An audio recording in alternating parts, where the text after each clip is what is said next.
And I'm back. So this video I've been wanting to make for a little while now. I mean, by a little while, I mean about 2 weeks since the album has released. I've been thinking about it since before it came out, but a lot of hiccups got in my way between me spilling an entire cup of water on my brand new laptop that I had just upgraded the RAM on, and then my backup laptop, which my wife was using for school, got stolen out of my car about a week later. So then I was resorting to having to use a little Dell Chromebook, and this thing runs it's so slow, and it just barely works. But I got two essays knocked out on this thing, and now I am recording on my old laptop, which is old MacBook. So hopefully the quality in the video hasn't gone down any. As you can see, I'm in my office finally. The house is finally done, and we are now living inside. I have board game wall over here. There's board game wall over there. Maybe one day, if you guys care, I'll give a tour of the office and all the stuff I've acquired over the years. But more to the point, we are here to discuss one of the, I'm going to say probably, I don't know how it can be topped this year, and it's only February. Well, I mean, it came out in January, but Vukovi's My God Has Got a Gun. So before we discuss what is just easily one of my favorite albums, probably of all time, I'm definitely going to say in top three, up there with Gorillaz' Plastic Beach and Linkin Park's Reanimation. We are going to go over a brief history of the band and how they came to where they are now, where they started, and where I can see them going in the near future. So Vukovi was not always the duo that it is currently recognized as now, with big shout out to my boy Martin Johnson on drums. Hamish Riley, lead guitarist, was originally in a band called Wolves with Jason Trotter and Martin Lynch, and after parting ways with their lead singer, they auditioned a new singer, Janine Shilstone, for the part. Janine's influence on the band's dynamic prompted them to, because they were no longer what they understood as Wolves, and they decided to rebrand themselves under a new name, under Vukovi, which is just Serbian for Wolves. Vukovi released their first self-titled album back on March 10th, 2017, with just an above-average review. There's nothing really. I've only kind of mostly found fan reviews of the album, some music outlet reviews of it, but it wasn't very widely publicized, so they were moderately unknown at the time. I mean, definitely unknown for my aspect of this. Their debut album brought on like a heavy focus on kind of more of a pop rock aspect of their talent, which kind of like laid a little bit of a framework for what their music was going to start developing into. So this is where we start seeing that poppy, a little bit of electronic element that starts like at the ground level. That is what they are going to, for their next album, the following album, and My God Has Got a Gun, will build into.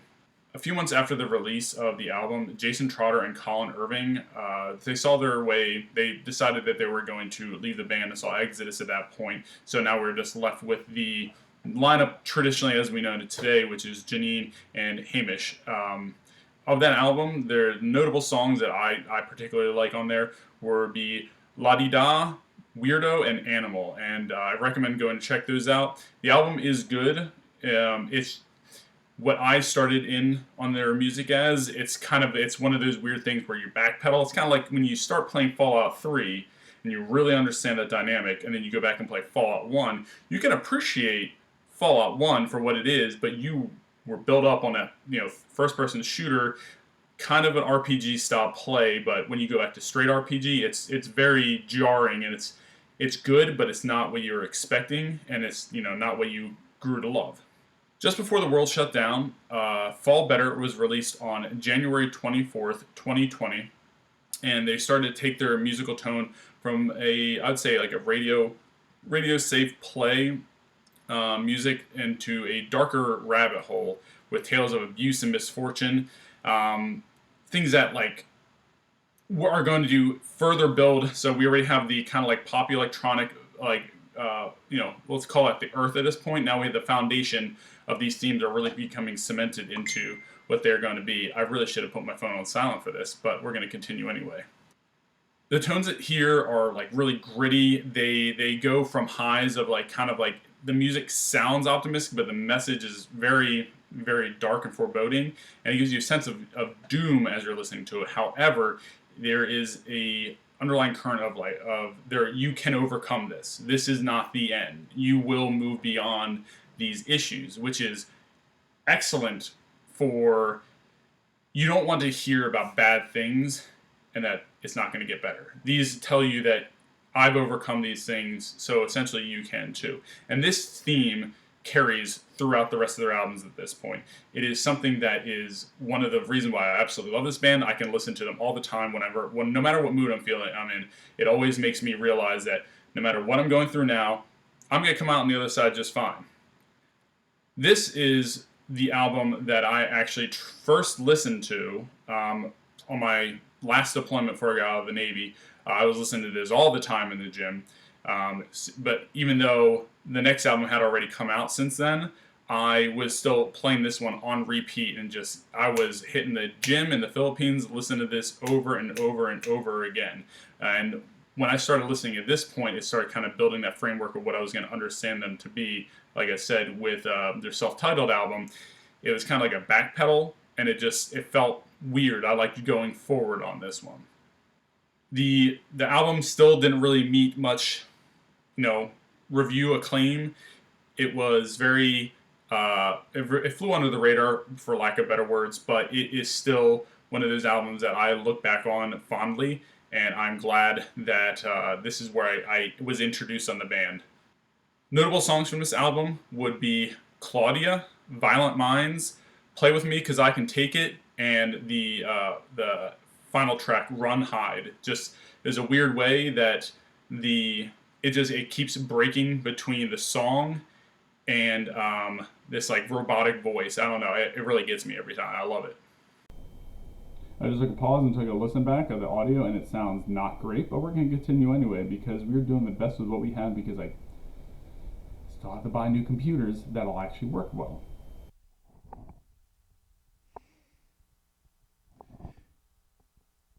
You fucking idiot. Are you kidding me? You selected the wrong microphone after making fun of the microphone you were using? Whatever. Alright, I'm going to fix it as best I can, so enjoy. On October 7th, 2022, Nula was released, and this is where we start ushering in I would call it the age of the Sanctity Corporation. Hinted at on Fall Better, Nula leans into messages of perseverance over adversity using the narrative of this space megacorporation and their AI, which is what the album is named after. This absolute juggernaut of an album seamlessly flows from one song to another using Hamish's heavy guitar riffs and just outstanding attention to detail with every note that he plays, and Janine's vocal range just going all over the place and actually really accenting the song as a whole. And no one instrument really stands out. Vocals, instruments, they all just blend together in a perfect synchronicity in this album. I just said My God Has Got a Gun is top 3. This definitely falls within top 10. I was listening to this on repeat after I kind of really built that framework off of Fall Better. In the back half of my deployment, I was listening to this album on repeat.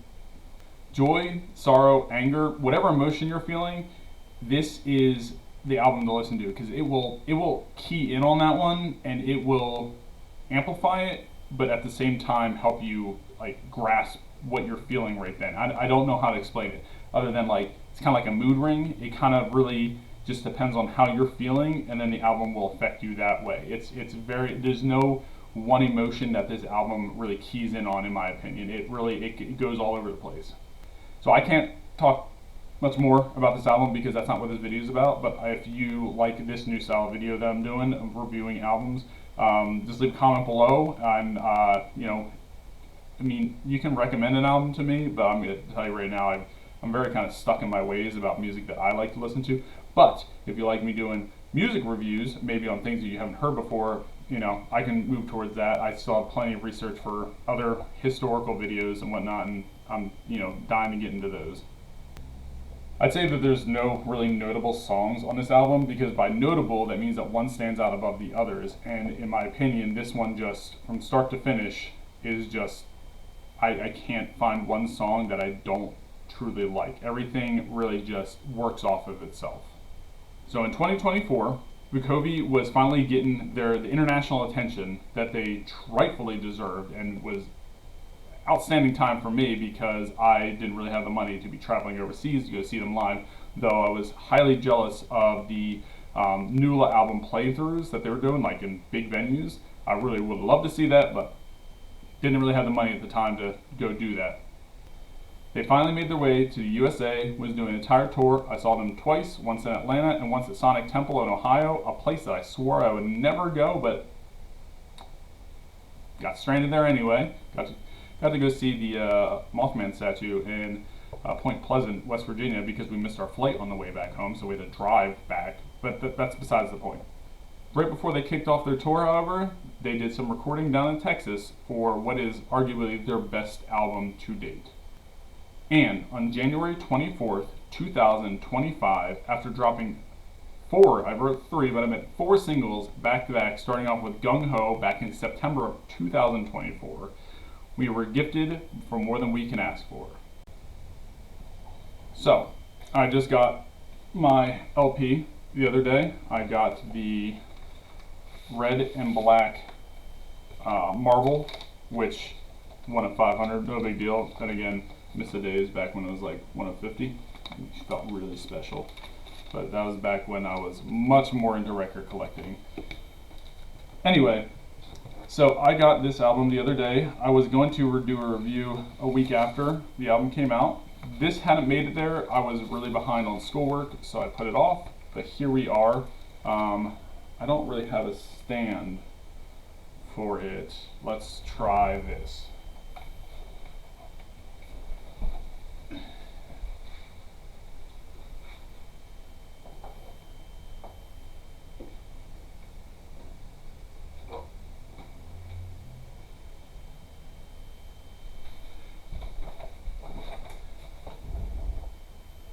Good enough. I should have planned this part out. So starting so far back as Fall Better, each album has had a intro song of sorts, and I've seen a lot of bands kind of forge this, not for lack of better words. They throw in the towel. They make their intro song very much an introduction to the album, and that's kind of where it lies. It doesn't feel very authentic to the album itself. Whereas This Is My Life and My Trauma actually gets that, kind of gives you that very personal feeling, because you have the background sound of, if you hear the tapes in, it sounds like you're you're listening in to someone talking about something else, and that's kind of like the attitude, and that that listening in aspect makes it sound very much like it's very personal at that point. It's not that you're not supposed to hear it, it's just that you are listening in to what's in someone's mind at that point. The build up to it, right after, it slowly goes, and then it hits that when Jean just goes bang, and then the song just fucking explodes after that. Oh, perfect. Now next up is Gung Ho, and I gotta say, honestly, I've been listening to this just on repeat since September, and I'm a little sick of hearing it, but not because it's a bad song, just because I've been listening to it so often, and there's so many other songs for me to dive into with the rest of the album. But when Gung Ho first came out and I heard that track, I was so amped, because so many times whenever you get a new album coming out, you're afraid that your artist is going to change their music direction, or it's going to be something completely different. I mean, this is way further description, but Bad Religion's first album, How Could the Hell Be Any Worse? And then their second album, Into the Unknown, that was a jarring twist, and there's a reason why it's extremely difficult to find that album, because they have done their best effort to erase it from existence. I have it on vinyl as well, and it's not a good album. It's not even objectively a good album. If you take away the fact that it's Greg Graffin, no, it's still not a good album. Anyway, when Gung Ho came out, I was so excited, building off of the singles of Creep Heat and Mercy Kill. I thought that those were going to be on this album, but in a sense, I'm glad they're not, because then it kind of seems like they're cheaping out. They released these 2 back in 2023, but those really kept the energy that was like remaining off of Nula and really just impacted it and showed us the direction that they were moving, and it was an upward move, not a lateral move or like a lateral in the sense of like going a completely different direction. It is going on the path that they had been building through Fall Better to Nula, and it just kept going up at this point. Next up was their last single that they released, but the third track on this album, My God Has Got a Gun. The name, the album is named after, is just, it's very strange in the sense of the tone of the song does not match the words that are going on.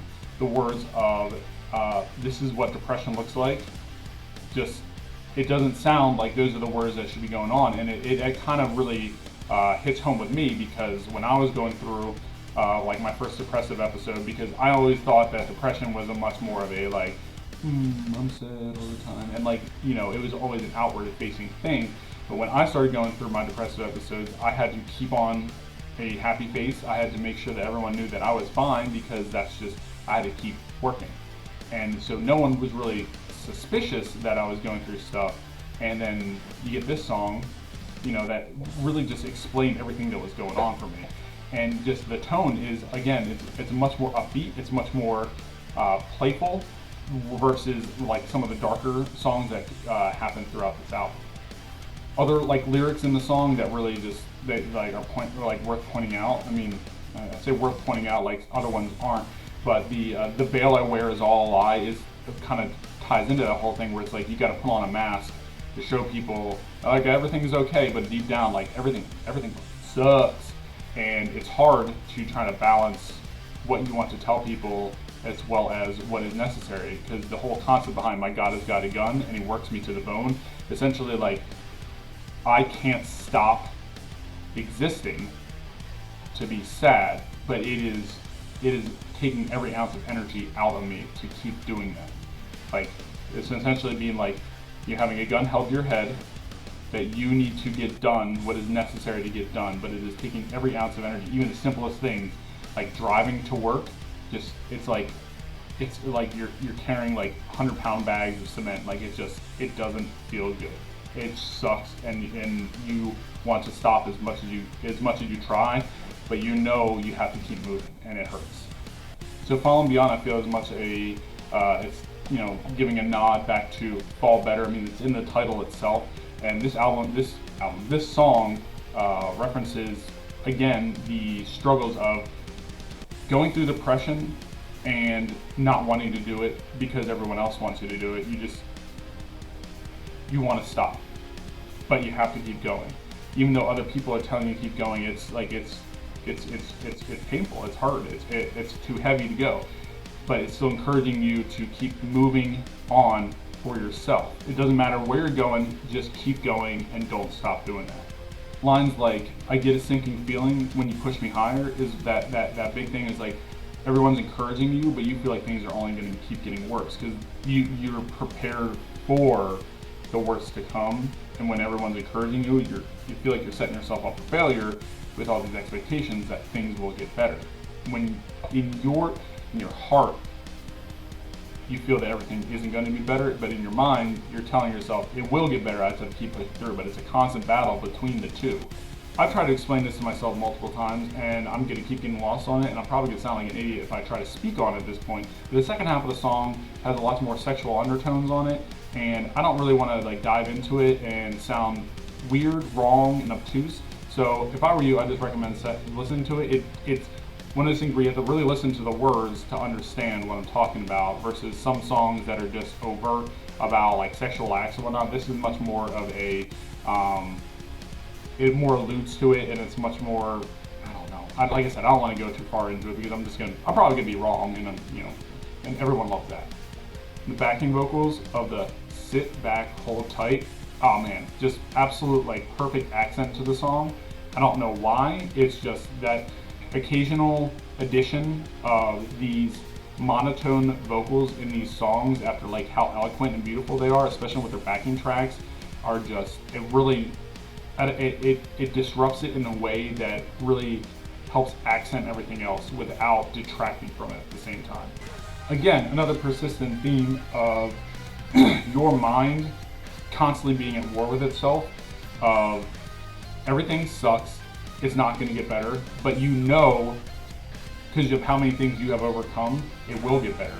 And this constant battle that's going on in your head is brought to the forefront in fuck it up or fuck it up. And it's a constant, it sounds like an argument inside your mind of, like, so you got lyrics like, waiting for a moment when my mind's not sad. So one of those times where you're trying to be productive when you're not you're trying to get that window of opportunity in when you're not massively depressed. But then you got things coming in like, guess what? I'm not really fucking fine because I'm not, and I know things that get better. Oh, what if not? Why do you tell me all the time? I know. Oh, I know you'll fuck it up. And that's the embodiment of yourself telling you, like, you can do it, but what if I don't? Like, I fuck up everything else up. Like, why wouldn't I fuck this thing up? And it hurts. Like, this speaks to me because I had so many times where I just didn't want to do anything because my mind told me that there's no point in doing it because you're just going to fuck it up again. You're going to make things worse than it already is. Just let it be. But we all know that it doesn't matter if you do fuck anything up. You can always fix it. Everything can be fixable. Unless you commit like a heinous crime, you can't really fix that at that point. Like you gotta face that one. But all these other things, you just gotta learn to just learn from your mistakes and move on. And if you make a mistake twice, guess what? Learn from it again and keep going. Again, can't really speak too well on the female perspective of this because, not. But I mean, it's written right in the song itself. Wanna love is who I am, strong as fucking feminine. It's that battle of wanting to be the best version of yourself. But again, you're constantly telling yourself, nah, you're gonna fuck it up again. Miss the Ecstasy is just, there's no way around this one, that this is highly sexual. And again, I mean, I could talk on it at this point because it's pretty obvious what is going on. However, and I don't want to seem gross, so I'm not going to dive too far into it. And by I don't want to seem gross, as a man talking about it, it really feels gross. No one wants to hear that. But I will say, musically on this one, the drums on here, I feel really drive the song. It's hard to explain. Like drums are always what's keeping the beat on a song, but very seldom do you see them kind of in the forefront of actually like pushing things forward. And I feel that the drums throughout this entire song keep it moving. The guitar is traditionally where you're listening for, musically, like, okay, you can expect like with a three or four chord progression, you know exactly kind of how it's going to keep moving. But in this one, the drums are, I feel like, what is driving everything forward, and you can hear that right in the intro itself. Once it gets past the sub intro and then the next intro right for the chord or for the verse, it like Martin's drumming just kind of like pushes it forward and keeps it driving forward, and it really sets that pace and really sets that attitude that is going on in this whole song. But yeah, in all, this song is about having sex. But it's much more in the perspective of, again, like I said before, it's not so much of like a woman advertising herself for sex that like kind of a lot of pop music kind of, because I mean it's all, a lot of it's industry written, so like they know what sells. This one's much more of like, I know what I want to get it, like, and it kind of like celebrating the power that they have. So Snow is much more to the tune of, why can anyone love me when I can't love myself? And I feel that very much. It's very hard to find any kind of self-worth when you feel worthless. So if you don't feel worthy of doing anything, why should anyone else find any worth in you? And it really just, it builds off of that, like, I'm a broken person, so why should anyone care for me? And that's this is kind of piggybacking off of what came from Fuck It Up, is that, why would you want to be with someone that's as broken as I am? In Snow, we start to see a very heavy focus on religious tones in terms of like referencing God and like, like how can I be forgiven kind of things.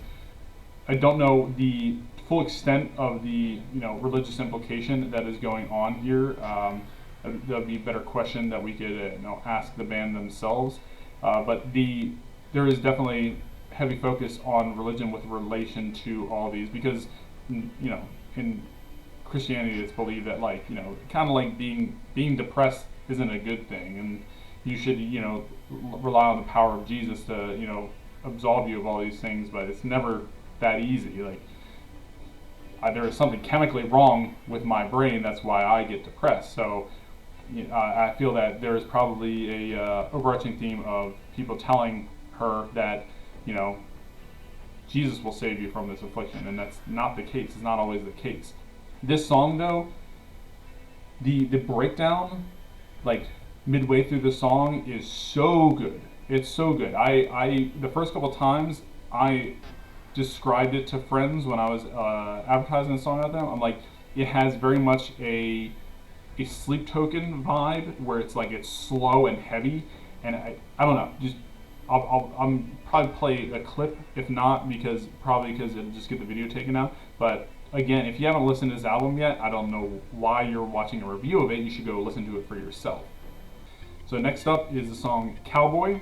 This one, the Hamish's guitar is a lot more subtle on this one, and there's a lot heavier focus on the backing track.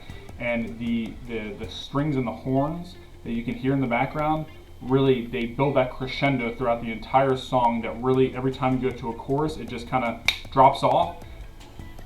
And it's just, I don't know. I can't express in words the power that it has from that build to just go right into the chorus. It really helps you, it doesn't get mundane in that sense, where you can't really fully expect. The entire time it's building, you think it's going to go to something powerful, but then it drops to a very, let's say, softer chorus, for lack of better words. I think that this one, just from reading the lyrics to myself, this seems much more to the tune of using antidepressants to help you feel normal again. But the problem is that a lot of the times you have a big sacrifice when you rely on those medications to feel normal again. I know for me, for the first year or so, I wasn't sad anymore, but I wasn't happy anymore. I kind of was neutral. It was a flattening feeling. I didn't really feel like I had much going on. And words like, I knelt before another God. I said, tell me straight, will I be living without love? And it's, instead of relying on the power of religion to, keep you happy, you're relying on the power of medicine. And the problem is that, will I ever be able to love, to feel good again, to feel emotion? Because I had times where I had a friend die, and I knew in my head, I should be sad, but I didn't really feel anything. I felt a huge loss because he was a great friend. Now I'm gonna stop talking about it, because now I've kind of gotten over that, and I still haven't come to terms with that. But I know now that I can feel those things, but it is a very hard feeling to go through when you're like, great, I'm not sad anymore, but I'm not happy about it. Next up, we got Peel, and this one, every time I listen to the album, I constantly think that this is the last song, just the way that it slowly builds, and then that guitar, that dum dum every time. For some reason, it tells me that this is the last song, just because the power, it's kind of like the finale, the way it's leading off, but it is not the last song. And thank God, because I still can't get enough of this. This song, the way I'm seeing it, is that it's much more of learning to essentially end things when their natural end is. The lines like, who wants to live forever? Kind of, why would you want to keep doing this one thing if it's already run its course? It can only be good for so long. Once it's not good anymore, why do you keep pushing through?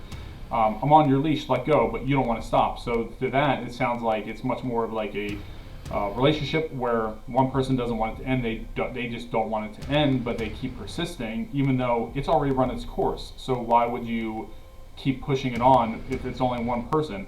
Let me go. I'm dying slow. I'm not happy with this anymore.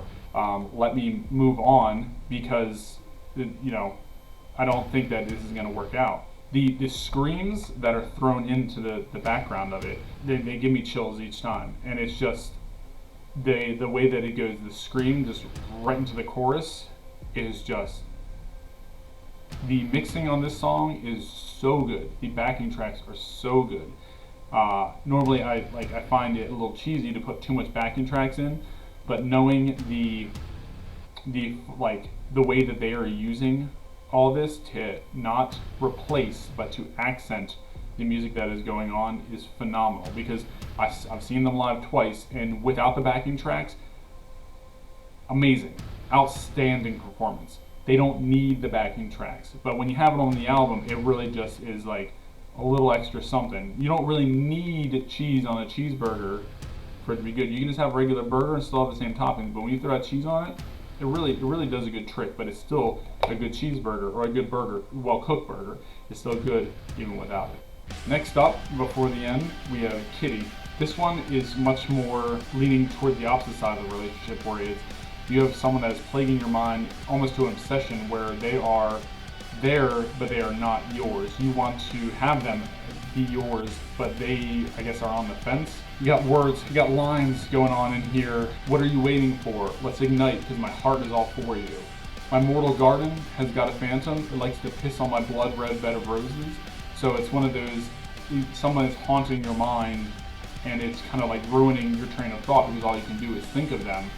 What are you waiting for? Let's ignite, because my heart is all for you. I feel like it's in my blood, and I'm scared, because tonight I've been falling just for a little bit more, and it's, you don't know how much of your time and your mind you're giving to this person that doesn't seem to reciprocate. A line that I keep making a joke in my head about, because when I was growing up, there was this radio host named Delilah, and every time I hear it, I always think of this soft rock radio host. But the line, "I'm no Delilah, I swear I'm something pure." And if you don't know the biblical story of Delilah, again, Bible right there, Delilah deceived Samson to figure out what his power was. She convinced him to, be with her or whatever, and in the middle of the night, because they were trying to take down Samson and figure out where his strength came from. And so he told her that it was his hair gave him his strength. So once she, gave the word to them, they drugged him, cut his hair, and he lost all his strength. So the whole concept of I'm not someone that's gonna come into your life and take everything from you. I'm something. I'm all for you. I'm here to be with you, for you, not here for you. I'm not part of your life to take something from you. And here we go. I finally actually read the lyrics to this, and it kind of now is tying into the whole thing about whether this is religious or not. Now, granted, the undertones are essentially to give the illusion of, sacrilege in this point. It's kind of like a middle finger to what is going on. But the lines, I always heard it as, "I'm not what I should be, a pop god," which I don't know why. I never just looked at the lyrics to figure it out. But the intro to Bladed is, "I'm not what I should be, but fuck God. I'm not what I once was." So essentially this path that we are all supposed to be on, and our Holy Spirit is supposed to be guiding us to what we are. It seems like a lot of us get the short end of the stick, whereas you see a lot of people else are, they're getting, handouts left and right, they're getting everything made for them. So I'm not what I should be, but fuck God in that sense. It's much more to the idea that life isn't fair. Just want a disclaimer that I, hold my own religious beliefs. I don't really know how to describe them, but I completely understand a lot of this. I would never take this away from people, because I don't believe in pushing religious beliefs on other people. You kind of come to your own. But yeah, that was a little weird backpedal on my own thing. But we're gonna go back to the music. So as I'm reading more, before this I never actually really, I've just been listening to, and I haven't really been fully comprehending all the lyrics.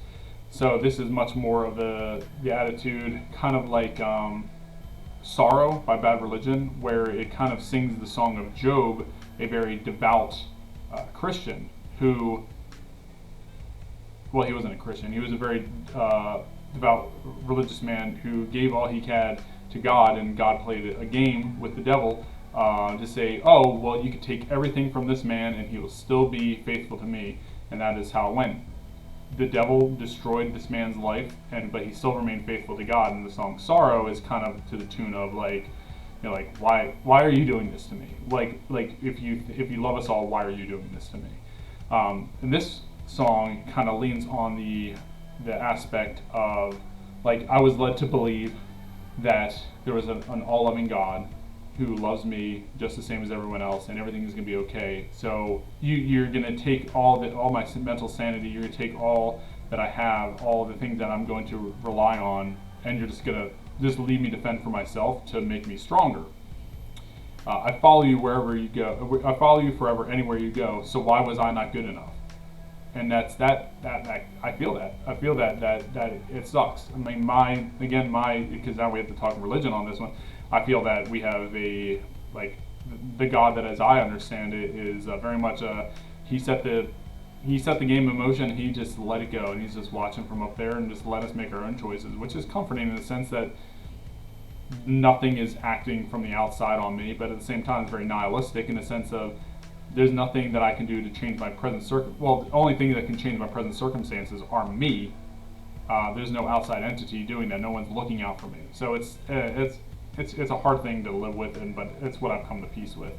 River, Take Away My Dead. That one much more references to the river Styx, where the ferryman will take the souls of the dead to the underworld, which is much more akin to hell at this point.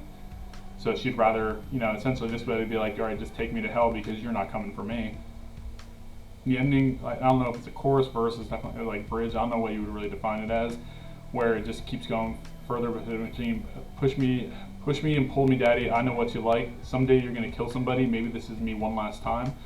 If you do it right, then that build up to the oh yeah, and that breakdown at that point, just I would say that this song is the magnum opus of the album. Everything has been slowly, the themes have been building of depression and self-acceptance, and understanding that essentially you are the only person in control of your fate, and that there is no God watching out for you. It's only you. You are your own God. Everything's unfair, but you have to make the actions yourself. You have to work towards not being depressed anymore. Medication can help, but you have to work towards not being depressed anymore. It's not medicine doesn't fix everything. And this song right now, everything builds to it and just drops it all right in your lap, especially at that breakdown right there towards the end. I would say that I'd honestly say that this is probably my favorite song on the whole album. It feels much more like on Linkin Park's album Reanimation, the last song Crawling. The entire song slowly builds. You get the illusion at the very beginning of the album, the violins, and it slowly builds all the way through the song, and just it's the best send-off on an album possible. And this is what Bladed does, is the entire time you're listening and you're kind of going highs and lows throughout this the entire thing, and this one is finally that seal that really ends the album, and it doesn't really leave you with any questions, for lack of better words. It wants you coming back for more, but it leaves you satisfied at the same time. Beyond that, I don't really know how else to explain it. It's, again, if you haven't listened to this album yet, I don't know why you're watching this video. You can pause this and go on to Spotify or Apple Music or wherever the hell, or just go buy the album themselves and then listen to it. It's phenomenal. The artwork is all done by Janine and Shilstone combined. The album artwork is all done by Janine, hand painted. The one thing I will say that goes against this album, and that's kind of a hard thing for me to really come to terms with, especially with as much as I want to promote this album, is on the vinyl version. I don't know if it's on the CD version or not, but I know that on the digital version the song is not there, and it's Fire Kingdom, and I feel like, honestly, it feels like it's much more fun for them musically. It just feels like a kind of like almost a demo recording of a song. I don't know. In my opinion, if they would have left that off of the vinyl and maybe just had like a digital like download card for people that bought the album, that would have been better.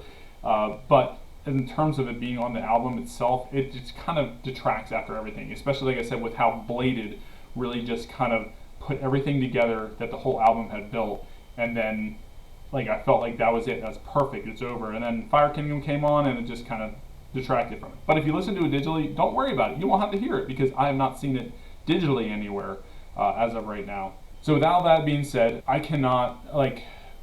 I would say I'll even go so far as to say this is, yeah, I'm still gonna keep it at top 3 because I still need to figure out truly what is my #1 album of all time. Gorillaz Plastic Beach is just perfect. And Linkin Park's Reanimation, that album is just, oh, it's so good. But I'm not here to talk about those. I'm here to talk about My God Has Got a Gun, which is out now on Apple Music. All the videos are on YouTube. You can find them on Spotify. Again, you could go buy the CD, you could buy the album, you could buy the digital download. Just go get it.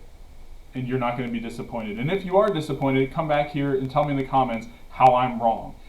If you know more, or if you feel something different about these songs and how you perceive them, go ahead and tell me in the comments down below. I mean, I've been wrong many times before, and this isn't the first time, and it won't be the last. But a lot of art is subjective to the person that's hearing it, so the way that I perceive it is definitely different than probably how Janine wrote it. Big shout out to Vukovi as a whole, to Janine and Hamish and Martin. You guys have really crushed it. They were super personable. I got to meet them when I was down in Atlanta and at Sonic Temple. They're great. You can join their Discord, which I will just put links to all their social media down in my the description of this video, and links to where you can buy this stuff as well as find their music. If you like this style of video, give this a thumbs up, hit a subscribe. We passed 50 members. Did I put the? No, I didn't put them up yet. I mean, I haven't. I still got my my 10 subscribers that I made, and then I got my 20 subscribers. Pizza box. I'm gonna make myself a nice little wooden one for 50 subscribers, so we'll hit that. Some reason my channel has been blowing up on the Quakertown Pyramids video recently. I don't get that one, but whatever. If you like what you see, like I said, please give a like, give a comment, subscribe, tell me what you want to see for the next video. I got stuff on the back burner, but if I have more recommendations on something, I'll be more than happy to talk about that. And hopefully I have a computer back soon so I can do these videos more efficiently and a little bit quicker, and hopefully not every few months. All right, well, with that, go listen to the album. Bye.